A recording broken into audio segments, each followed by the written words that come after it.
Good morning, everyone, on this July 30th, Saturday, 2020. My name is Josip Kosic. Welcome to Sharpening Your Trading Skills with trading options, trade active, and we are just about ready to start. Take a moment to read the disclaimer. If you can type in the chat box that you can hear me, that's wonderful. So this morning, hi Joe, good to see you. We're going to review what the market has done. Hi, Mark. We're going to look at the daily, and then I'm going to switch to the monthly. The second thing, I'm going to go through the sector analysis, specifically to the Fangman Plus D, because that tracks um, the movement of the technology. And I'm going to finish with something special for you. So without any hesitation, let me bring up the top right here. So we have a SPY, and as you can see in the top left corner, we have a 9-day moving average that represents the auto climate, and this auto climate has been confirmed.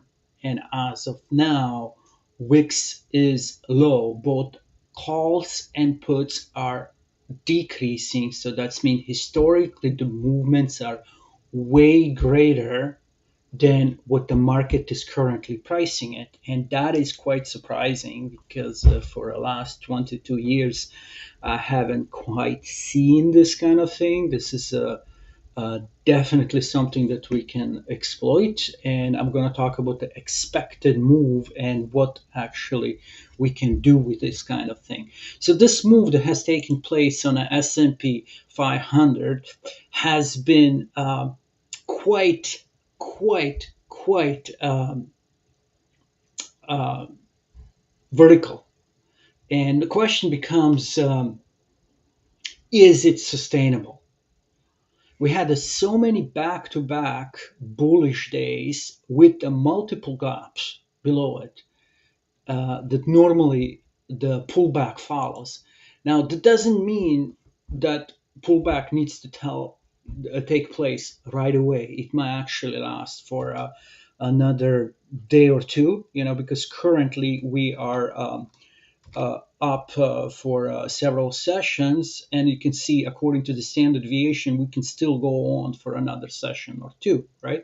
So just be aware of it, that what I'm concerned about is this degree of the incline, because every time when we have such a degree of the incline like we had over here, we have some kind of congestion, and then after that congestion there's a decision to be made whether we're going to continue going where higher or we're going to come right back down slamming. So again, uh, if I go day by day analysis just of this particular move of the last week, on Monday we had nothing else but the simple doji is this very small bar indecision. Then what do we had Tuesday? Tuesday we actually had a very interesting down day that has left everybody shocked, because what is interesting, we closed right here, and then the next day we gap and we held. So we have this gap that is screaming at us, almost like a ghost, come to me, come and fill me. But that didn't do anything because we kept on gapping and going higher and higher. So of course Wednesday was a Fed day, and with all the negative stuff, the market has actually rallied to the upside. And what is really interesting, it even took out a high. Um, so so what is really interesting here is, if you guys can hear me, please type it in. It seems to me feed is fuzzy, or is it just me? Try to put the volume a little bit louder. I'm already speaking loud, and if it's not working, just let me know. Then on Thursday, we had another move up, and of course Friday, let me just pull this up on a FinViz so you can actually see how this looks on a FinViz.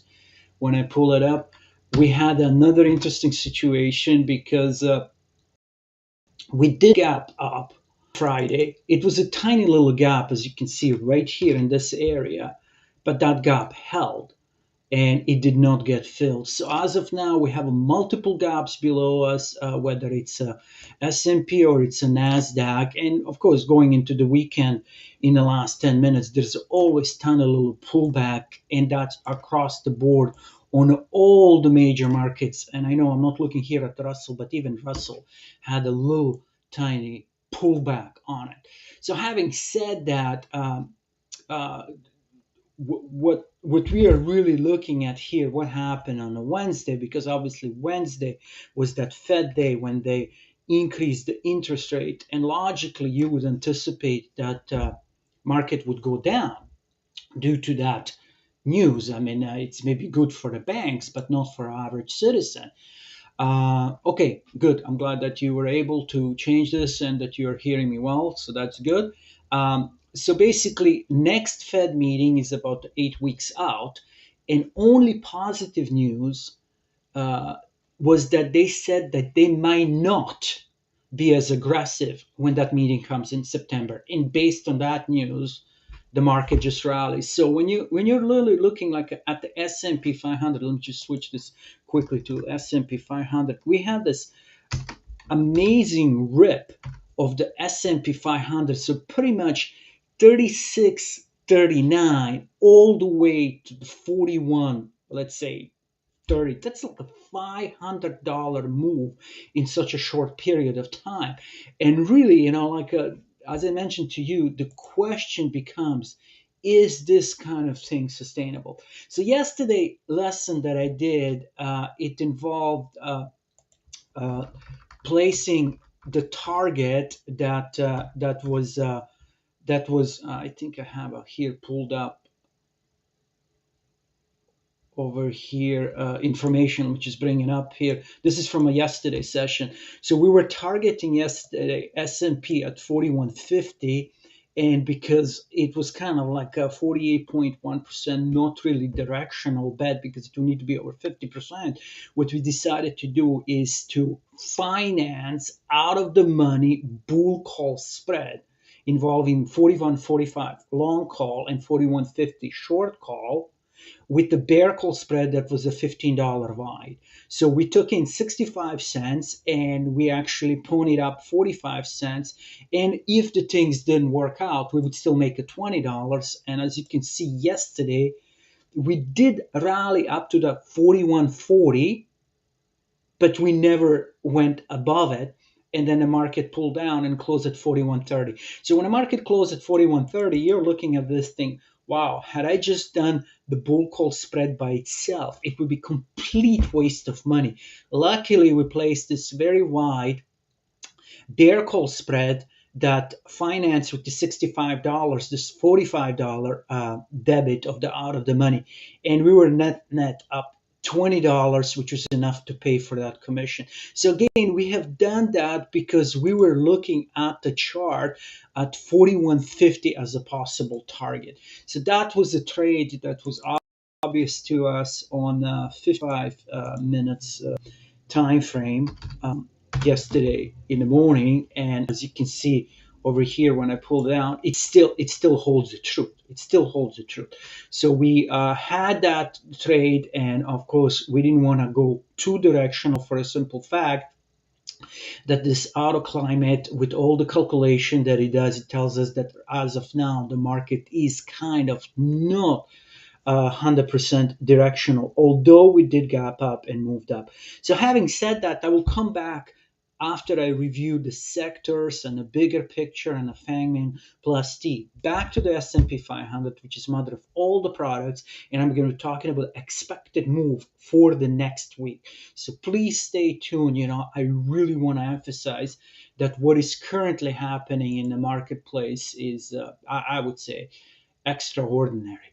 So the workspace that I like to look at is the one that I created at my very first session with you, and that was 4 charts of the major ETFs. So I'll start again with the S&P 500, which is being tracked by the ETF called SPY, which is 1/10 of the value of the S&P. So these are the monthly bars. And what we are looking right here on the S&P 500 is very clear uptrend that has been in place ever since the COVID days back in March of 2020. And it was steady, steady, steady. January, we took out the high, we went a little bit higher than December of the 21, and then we crashed. So we had the January bad month. Over here, I keep saying that this is a very significant day. It was February 24th. Now you can look up on Google what significantly happened on the February 24th invasion of Ukraine. And that was that low that was put in, and all of a sudden the market has lifted off that bad news, and it had a good March. Now what is interesting that this March did slightly take out the high of the February, and for a moment it looked as if we're going to be back in uptrend and that this movement up still held because we bounced, we come down, and then we went up. Now watch, this movement of the particular month, March, was contained within the February, and then what happened in March? Entire movement, completely entire movement of the February was negated. And in fact, again, we came back to these February 22nd lows, and then we closed. We were saved by the bell because the March came to an end. Then February uh, was being used as a benchmark, and that's why I still have this line right here at this level. And what is interesting, you bring this to the present, the the current month, July, is over, right? New month is going to be starting, and where are we? Back to the invasion of the Ukraine, which took place on a February 24th of this year.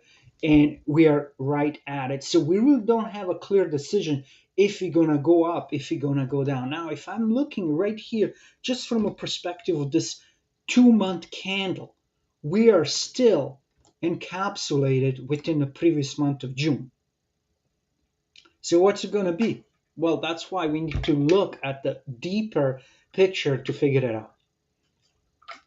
I'm taking a sip of water just to kind of indicate I'm done analyzing the S&P, and I need to move on to analyze the closest one to the S&P.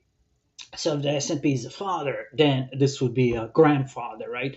Father of the father. This would be the Dow Jones, grandpa. It's been around since ever since we tracked the stock market. It has only 30 stocks. It's interesting, back then it was called Dow Jones Industrial Average. And what kind of industry do we have these days inside the Dow? Well, we have a Coke, we have a hamburger, McDonald's, and this and that. So really, I mean, railroad and a heavy steel is pretty much gone out of the Dow Jones. So anyway, looking at it, same situation. We are encapsulated within the movement of the previous month. Nothing, no edge can be given to us by looking at the Dow. Now, technology sector is something quite different. And the reason why I'm saying it's quite different, because if you really look at the high of the June, we did close above it. So that means it's a technology sector that is leading us out of this downtrend that currently exists at the market. So this downtrend that currently exists in the market is still intact.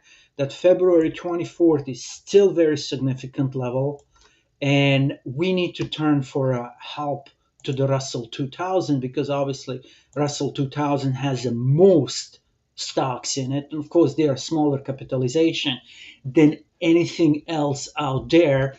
And we are now looking at the Russell 2000 that looks quite strong. But again, it has parked itself right at that significant trend line that is connected with the date that I kept repeating, which is February 24th. So just be aware of it. This is as much as I can squeeze out of the monthly. So what I'm going to do right now, I'm going to go back to my original page, options with options, and I'm going to bring in RUT, and I'm going to discuss RUT by using the option volume map. And the reason why I like to use the option volume map, because I'm considering RUT possibly retracing the 100% of the move.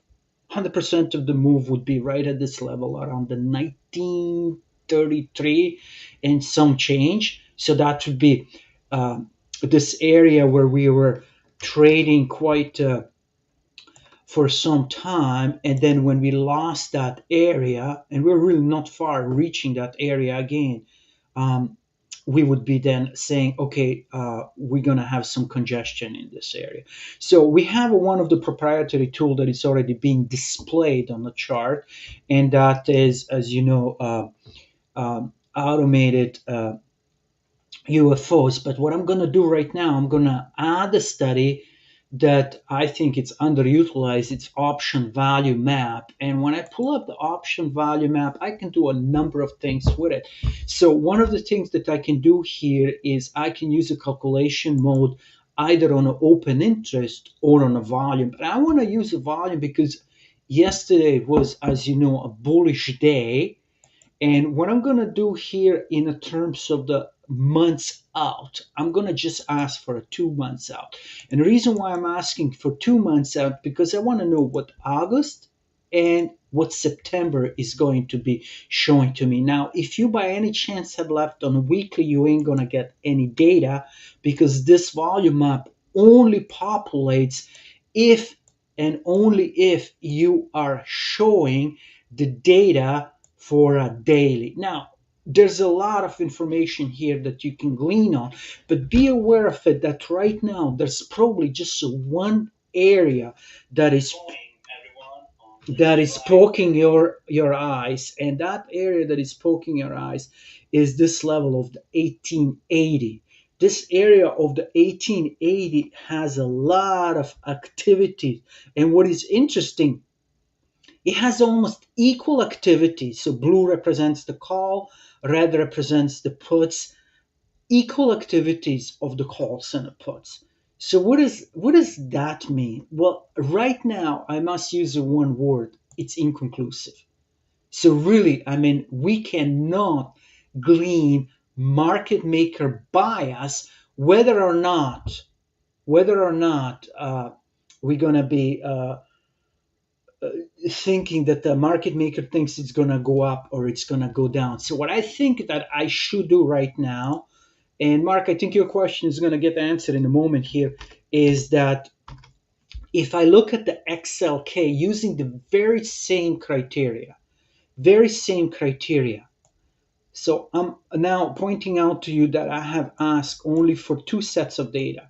And the two sets of data that I have asked is a regular monthly expiration for August and a regular monthly expiration for September. And as Albert Einstein said, everything exists relative to something else. So looking at August, I would say like I can't glean any insight from August. But what is really interesting, it's a 145 area on a call side for a September that it's becoming quite interesting to me, which means that there is a high chance, and let me just now bring in the FinViz here, and this is a way how you can track any of the sectors. In this little box, you can type in XL, and then you just stop, and all the sectors are going to be listed here. So, of course, B stands for the basic material, but I want to look at the XLK. So I'm looking right now at the XLK, and what I'm noticing that this particular FinViz has even drawn the line that we're coming right into the trend line at what level? 145. Well, thank you, FinViz, but you know what? Wasn't I able to come up to the same conclusion just by looking at the option volume map? Yes, I have. Okay. So Marcus has typed in how many bars are you using in 55. So my chart, when I type in 55, is supposed to probably look at it just as yours. And when I look at right here, there's an area that UFOs are plotting right here at this area. There it is. So this would be the high level of those UFOs. But if I switch back to the daily, obviously on a daily, that small area is not as visible, so that's why I changed it to a smaller time frame.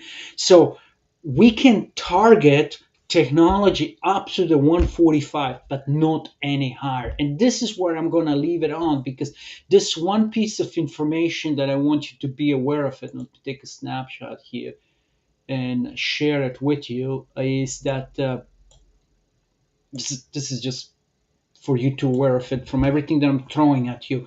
XLK has a target of the 145 for a September, and we have came to that conclusion by looking at the largest option activity on a call side, and that coincided with 145. Moving on, we have a lot more to cover this morning, and I'm going to now go to the Fangman plus T, but the Fangman means Facebook, and then Apple, Nvidia, Google, Microsoft, Amazon, Netflix, and of course T is a Tesla. But then Fangman has changed to Mangman, because now you have a Meta.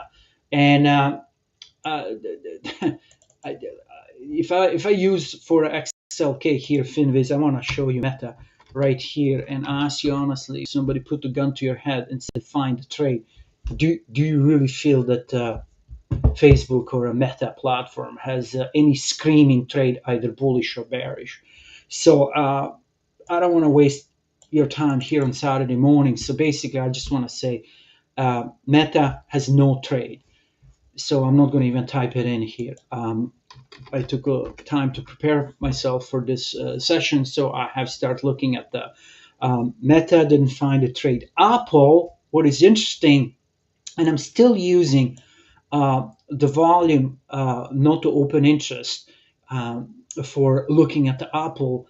And what is interesting, that Apple has a lot more call activity than what it has a put activity. Well, when do you see it? I see that in this area right here. This is an area of your focus that you should have. So when you're looking right here at the 91,000 of these blue lines that represent the call versus the 37,000 of this red line, which represents the put, then you know that the bias for August on the Apple is still to the upside. And specifically, we would need to get in. We would need to get in and look at it. At which level are we seeing that there's a activity taking place? So we're looking right here at activity at just make this a little bit more obvious here. This area has a lot more than in the puts, and that would be the area of the 160. So we can have a target on Apple that is currently trading.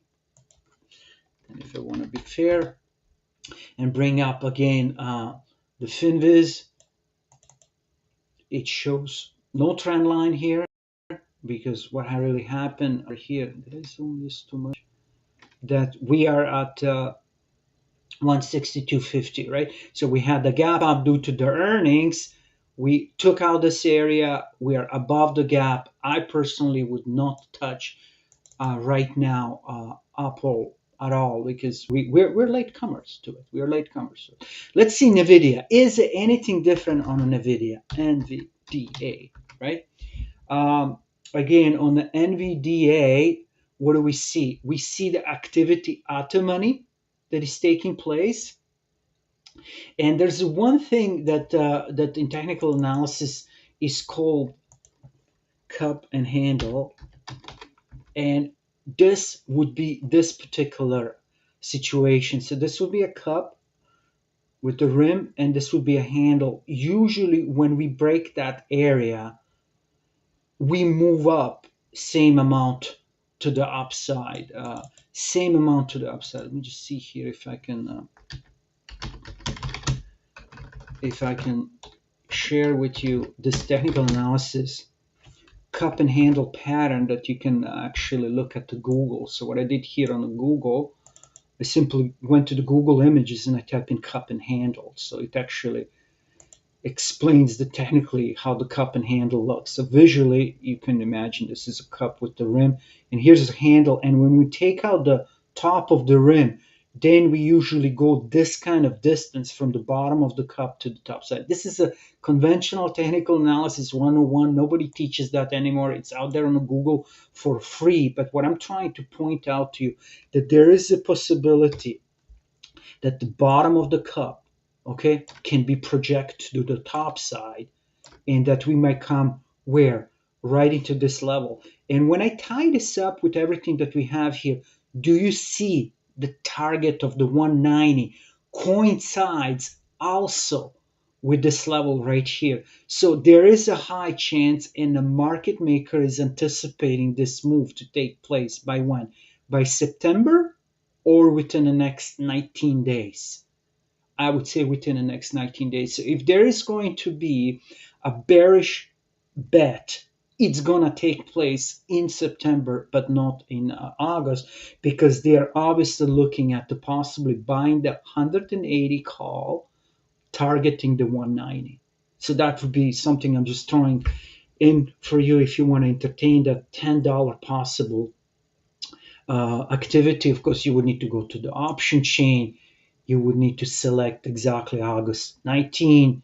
If you edit the spread, add one more leg. So 180 is the basically at the moneyness, because we are sitting here at 180, 163, and then you project the 190 as what the chart is saying to you, cup and handle, open interest, and also the UFOs. You price that, and when you price that, you pick up the risk graph.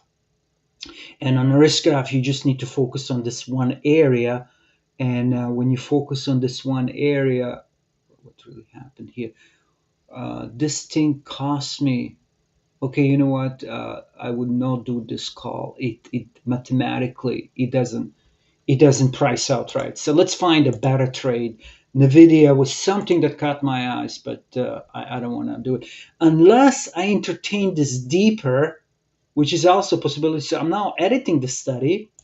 I'm not going to be looking at the option volume. I'm going to look at the open interest, just to see if I can glean some kind of knowledge from the open interest. So notice I'm asking now for more than 3 strike prices. Let's ask for the 8 strike prices out to see even further out target. So 2 months out, 8 strike prices out. Apply this, switch it to the open interest, and see if, now of course the colors are going to change.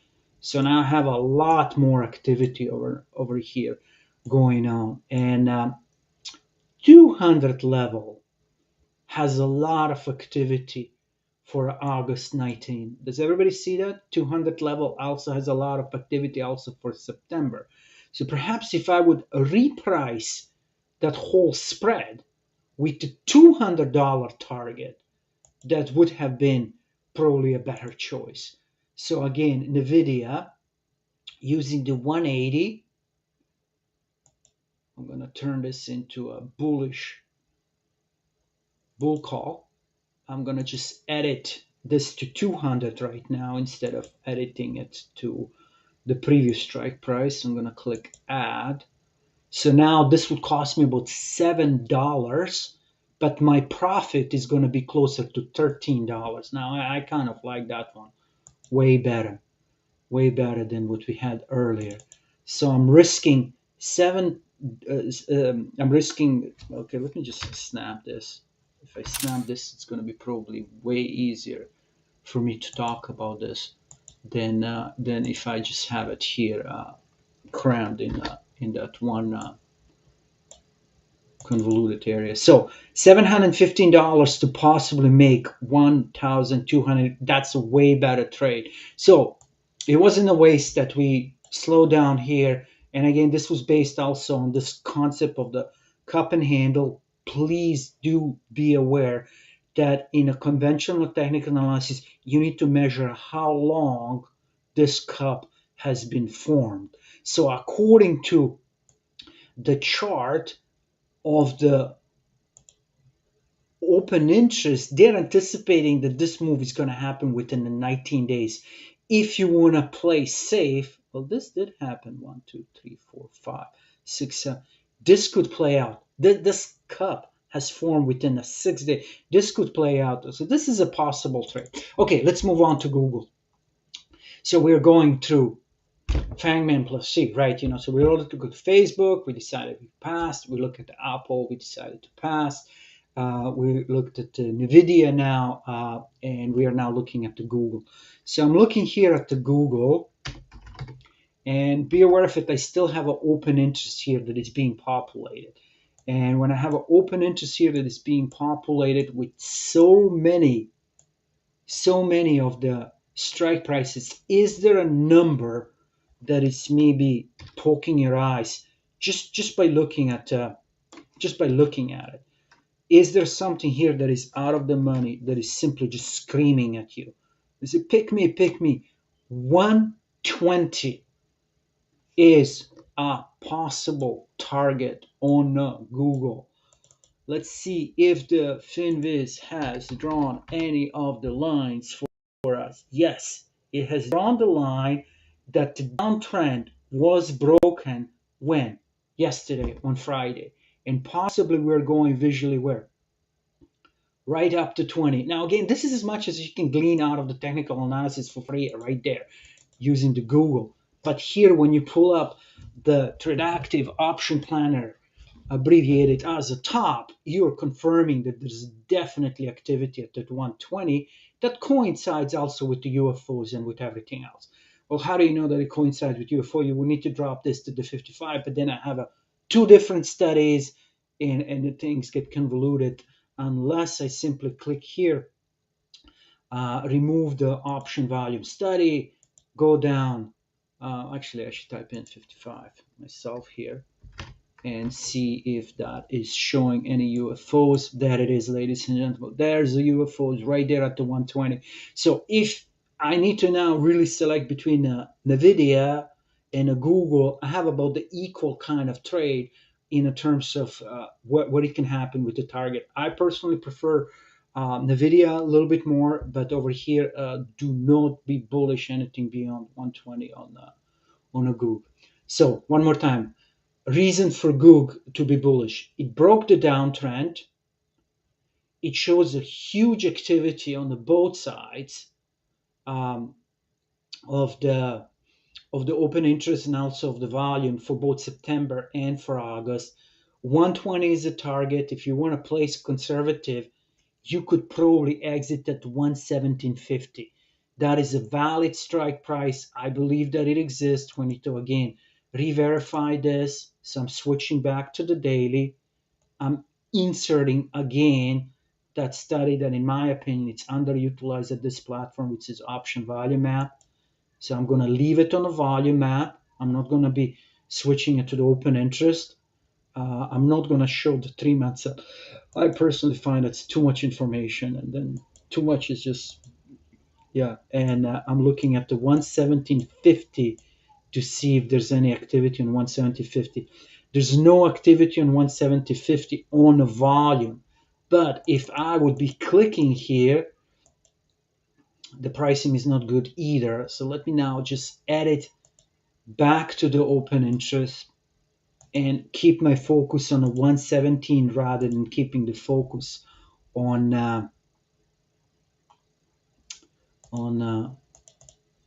okay, this still stayed on okay, added the study to the open interest. And now notice open interest has the different colors. Open interest for the call, it's going to be in green rather than being in blue, and open interest is going to be in the magenta rather than being in the red, which is when you have volume on. So now when I click on, I'm seeing, there it is. See, there are conservative traders who are not aiming at 120. They're aiming at what? At 117 for a possible get out. Because that 117 is actually even before we start hitting this level of the 120. So if you want to play safe, you can pick 117. Google most likely is going to make a run towards that area. By then, when it hits a 117, you can take money and run. Anyway, we still have a other things to look at. So again, possibly 120 can be target, but conservative target, according to what open interest shows, is a 117.50. I would take 117.50. I prefer conservative trade. Microsoft is the next one. Well, in my opinion, Microsoft, we are simply too late. Why do I say we're too late? For a simple reason. They had the earnings, as you know, because this was earnings season. It moved straight up. So basically from 247 to 280, that's a 40% move. So Investor Daily teaches if anything moves 20%, take money and run, right? So on a $200 stock, right, 10% is 20. This thing has moved from this 240 to 280.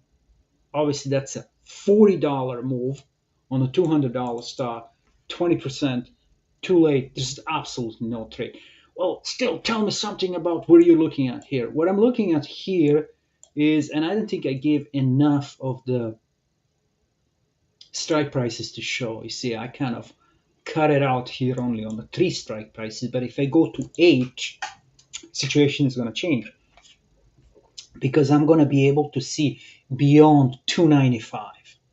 So what I'm doing right now, I'm now looking to look at the stuff above 300. And when I look at the stuff about 300, I see a lot of things here. Just the less information is better.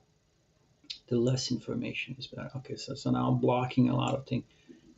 Is your eyes being poked right now here with this 300 level? And if it is, this is all that you need right now. You don't need any other information.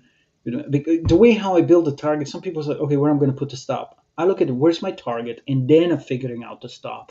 So for me, I'm figuring right now the target. And this target of the 300, and just be aware of it, I'm talking about the green side, which is a call side. Would you all agree that there's a lot of activity taking place here? So again, having 2 of these tools, that the proprietary tool of the active option planner, abbreviated as STOP, is valuable. Yeah, I mean, you can get aggressive and say, I want to exit exactly at the 310, but you know what? Why don't you take your money and run if we hit the 300? If that makes sense, yes, we would be buying Hallmark Jones. The reason why I said that is a simple reason that implied volatility is so low. So I personally would prefer to do it with some kind of a bull call structure, but on a bull call structure, how deep in the money you're going to go, it's really completely up to your account and your decision whether you're conservative, moderate, aggressive. But what is more important, it's not the unit that is commanding unit, like that is what you're buying. What's more important is where are you getting out. And I'm showing to you $300 level is where you should be targeting to get out. So when we come to 300, could we actually pierce and go to 310? That's like a soccer player kicking the ball and goes in the net and pushes that net even further. I mean, technically speaking, he scored the goal the moment the ball rolled over the white line inside the goal. Right? So 300 level is the white line that I want to get out. Could this go to 310? Yeah, that's all bonus. So if you're right there, that moment in front of the computer, seeing this ball roll inside the net, don't exit exactly at 300. Like bring it down to 15 minutes and track it. And then when you see this thing rolling back, then exit the whole spread. But definitely this spread would be a bull call spread with the auxiliary unit at the 300. That would be the out of the money unit at the 300. That's what we've been looking at on the Microsoft, because really, I mean, Microsoft is, one of the main technology components. And you see, even on the FinViz, it confirms this. Now, I personally wouldn't draw the line they did. I would be connecting the dots at the high, but they're connecting it here. So over here is that 300 level, right? So I don't know why they would be cutting through the candle, but why are you going to complain about the free software at the FinViz? You don't even pay anything for it. Anyway, definitely target is 300. Moving on to the next candidate, Amazon, mighty Amazon. Well, it's no longer mighty. It's no longer $2,000 stock. They kind of drop it to the lower level. I personally feel we are too late on this one too. Why? Well, they had the earnings, and when you look at right here on the earnings, what did they do? They created a gap. They created a gap. They definitely broke downtrend, but not through the price action, but through the earnings. And they're sitting right at this level. I would pass. I'm late. Don't propose to the girl that is getting married. It's just too late, you know. So, but what can we glean here? We can glean that there's more calls. There's definitely more calls taking place than the puts. And if I now zoom this just just for a just for this activity that concerns August, you all agree that there's a 146,000 puts traded for 173,000 calls. But that shifts and changes when you move in September. Now notice when you have equal amounts of the calls and puts traded, the market maker really doesn't know which way the Amazon is going to go. Because Amazon at this point in history could come down and simply fill the gap. That's very feasible. Because if somebody has run up the hill that much, there's a high chance that they need to take a breather before they can make another rally higher. So no. And the Fangman and T, I would not touch the Amazon. Let's see if the Tesla looks any different. So Tesla is a mighty stock. If I just look at the technical analysis, right, where are we? No man land. Between the two unfilled orders, the red ones around 1,000 and the blue ones around 825. And where are we? 891. What do you do now? Well, I think the Tesla can be revealing if I look at the August activity versus the September. If I look at the August activity versus the September, I might be able to glean some valuable information. And I want to kind of bring this and just let the information speak to you and see if you're gleaning something. So again, one thing that you would notice, less put activity than call activity for August. And this can be just gleaned on by simply, and I'm going to hide the September so you really just focus calls versus a put, call versus a put, nothing else but calls versus a put. So obviously there's the more green activity here than a put. So nobody in the right mind is going to go short on electric car when the gasoline prices are the way they are. But that's not true anymore when you get to what? September. So what is happening in September? If you just focus your eyes right here on this area, 5,774 call activity versus nearly 4,000 of the put activity. Let's look at the chart.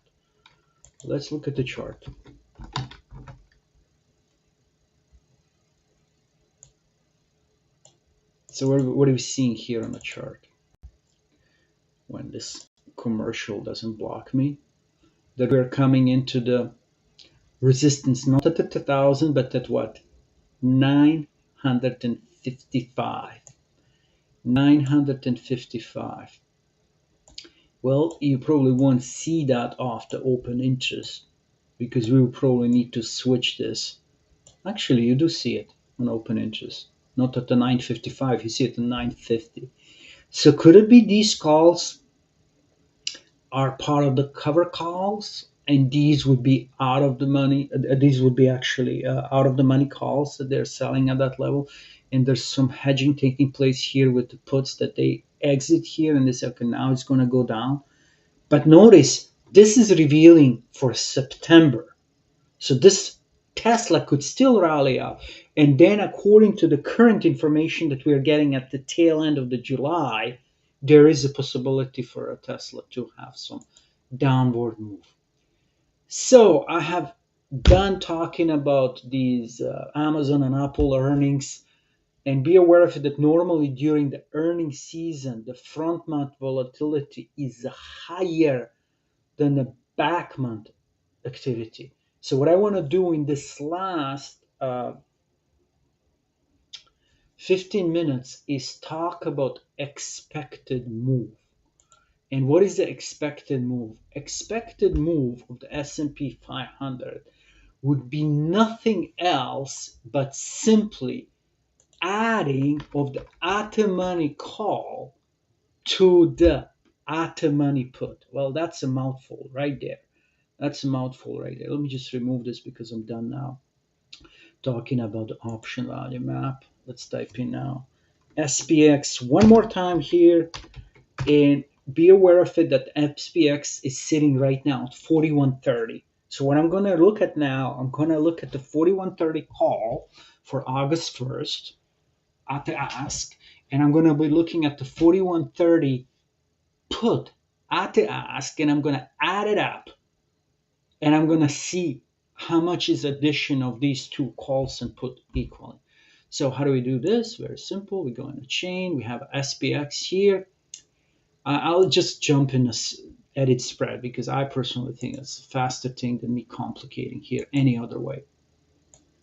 So I'm selecting here August 1st quickly, adding one more leg, automatically August 1st. I'm going to change this to the put, and I'm going to click OK. And now this thing is just plain, I don't want to use any derogatory terms, underpriced. $34.50 if you buy the call, and if you buy the put, almost like a strangle or a straddle. I'm stopping here for effect because in one day could S&P move $34. What did S&P do yesterday? $57. Let this thing sink in. Let this thing sink in. Why would this be underpriced at $34.50? Because nobody's hedging. These hedge fund supposed to have a D inside, hedged, ED, past tense. But did you notice lately they're just called hedge funds? There's no D. They haven't hedged. What are you trying to say? This is what I'm trying to say to you. I took a moment to take a snapshot from a Thinkorswim because it's going under some kind of maintenance. Agat has it 2 days out, right? Sunday and then Monday, right? Today doesn't count, already started. Expected move when you add a call at the money asking price to the call to the put at the money asking price is $36. For Tuesday, it's $49. For Wednesday, it's $61. And for Thursday, it's $72. And for Friday, it's $80. Now, you are aware of it that on a Fed day, we had rallied $101 right here. Okay, I still don't get what's your point. Okay, this is my point. This is a possibility. I'm not saying anything else but the possibility that you select 41.50 and 41.45 as a long call. And to the downside, you select 41.20 as a long put, as a short put, and 41.50. Because when you're looking right here at either of these possibilities, so currently we're sitting here at 41.30, right? So it depends what you're going to be now considering. Do you want to consider playing this trade with the $80 move to the upside or to the downside? Okay. Well, I kind of lost you. Okay. If you lost me, let's pull up the calculator so nobody can lose me then. Because when I have a calculator, then everybody understands very clearly that 41.30 is the current price. 41.30. And if the market maker has absolutely no clue which way it's going to go, okay, it says it can go in a single day, Monday, up $36. So that's mean it can go to the what? 41.66, okay, to the upside on Monday. Or 41.30 minus that 36 is going to bring us to almost this round number, 4,100 or $6 off it. Now, these are such a low targets. These are such a low targets that it's almost like unimaginable. I haven't seen that in 22 years. I just haven't seen something like this. This is a real deviation. So this is a current price. So SPX is currently at 41.30. Okay. Target to the upside, target to the downside, right? Target to the upside, target to the downside. It can go down to 40.94, and over here it can go to what? 41.66, right? And how do we get that? Well, let's just make it clear. We got that by, for Monday, adding that expected move of the $36 up, or to the downside, subtracting the $36. Okay? So now let's look at this trade. I'm picking long 41.45 call with selling 41.50. Okay, so if you kind of follow this, stay with me here. Don't lose me because we're just about to end the session, but I want to point out to you, if you're long at 41.45 call, right? Would you agree that's out of the money by 15 points? Yes. We were yesterday talking about this one, 41.50 call.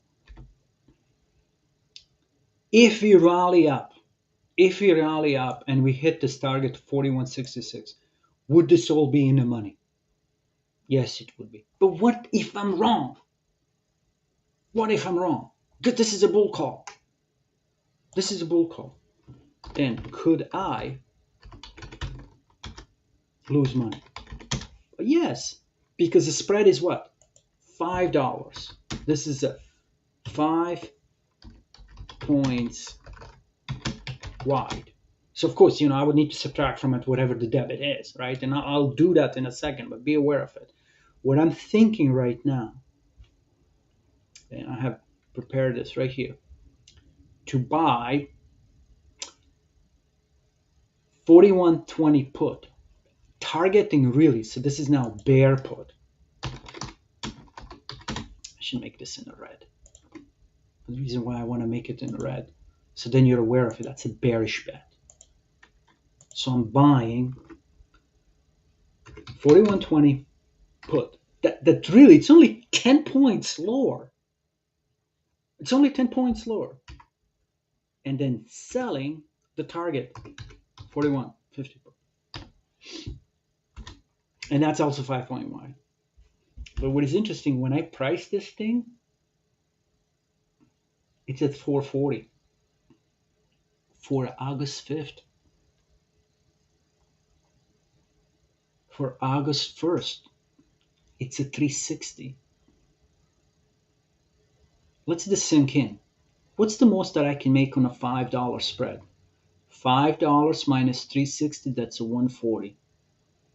If I place this trade for Monday, as long as this thing doesn't stay within a short little area, what it can kill me on this trade, it's a doji that we had over here. Do you recognize this? Those doji that we had on Monday. can make me lose that 360 or 440 investment. But if we have any of these moves either to the upside or to the downside, and I do absolutely nothing, I can in that case make $5 minus whatever the investment was. So Mark, why did you type in the number that you think, and it doesn't matter if it's up or down, on Monday close, price will be on, and I'm going to run this scenario to see how much the profit would be. And same thing for you, Jeff and Joe. Just come up with any random number. Try to shoot the holes to this thinking right now. When implied volatility is so low, it's absurd how low implied volatility is. It's just absurd. It's just unbelievable. It hasn't been at this level, since Clinton days, honestly. So if it's right now at 4160, okay, let's play this out. It's right now at 4160. What do you think is going to happen to my bear puts? Worthless. What is going to happen with my 4150? Oh my God, it's in the money. Yeah, but this is even deeper in the money. And if I have placed that trade for 360, I'm losing money on the puts and making money where? On the calls. Let's do this visually. Option chain, S&P. We're going to just build this. For August 1st. August 1st. Not 4130, I said 4145. 4145. Add additional leg. That's a leg that is being what? Sold at 4150. Okay? Price it. That it is. That right there would cost me $1.75, but I'm not done with it. Because what about if on that day we go down and I went long? That's why this trade, it's a long iron condor. Not short. It's a long iron condor. Okay, I'm certain whoever takes the other side of my trade and it says, oh, I can make a 360 because they're getting my 360 that I'm paying, they're going to get punched in the face. So what am I doing now here? So what I'm doing now, I'm adding one more leg that is being sold and one more leg that is being bought. Okay? So the leg that I want to buy is going to be a put and it's going to be a put. But I need to change the prices. So I'm buying 41.20, which is only 10 points away from the current price. And I'm selling 41.15, which is only $5 away from it. So when I click now OK and I price it, there is that 365. There is that 365. So again, what's the name of the strategy? The name of the strategy is a long iron condor. Reason why it's called long iron condor, because we bought an iron condor rather than sold. Okay, this is off by 5 cents. I'm sorry, for whatever reason, that's the case. But then when you look at the risk graph, here, it's a beautiful thing. So I can possibly make, come on, just give me this. I can possibly make, even if I don't do anything, it's like place it and forget it, right? I can lose 355 or I can make 145. But when can I lose 355? If I have a doji. Like I had right here on Monday. Which means, what happens on Monday? Same thing that happened last Monday. That we did absolutely nothing. I'm trying to pull up my document when I was trading on a Monday morning. And I was tracking how did this thing close. Okay, there it is. Ladies and gentlemen, this is just something I'm going to throw in that it can cause us to lose money on that. How about if you have an S&P closing only $5 move? This is a Monday, July 25th. up, down, up, down, up, down, up, down, up, down, up, and then moved 0. What, 13%. That's not even 1%. If we look at this trade that we are currently discussing, I'm anticipating the move that is going to take a place either above the 41.45 or below 41.20. But if we end up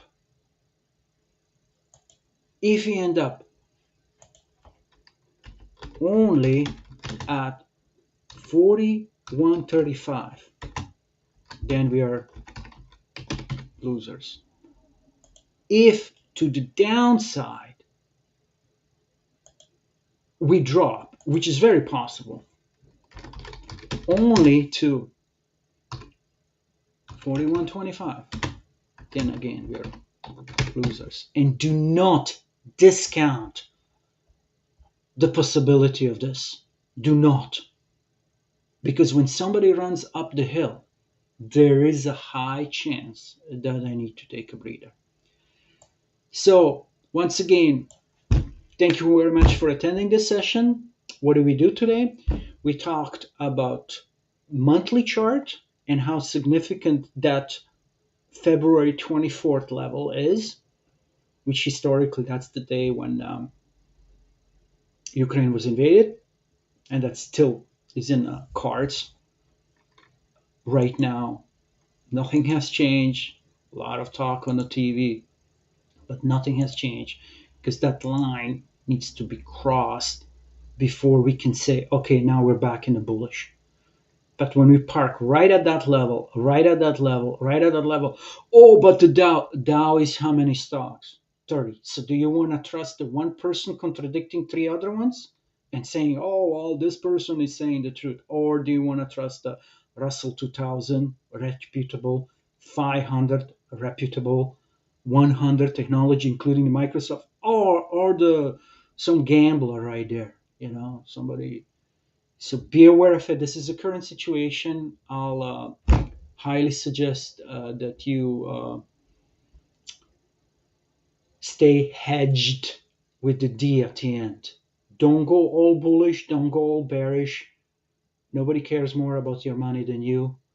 Have a good day. See you when I get back from Europe. Bye.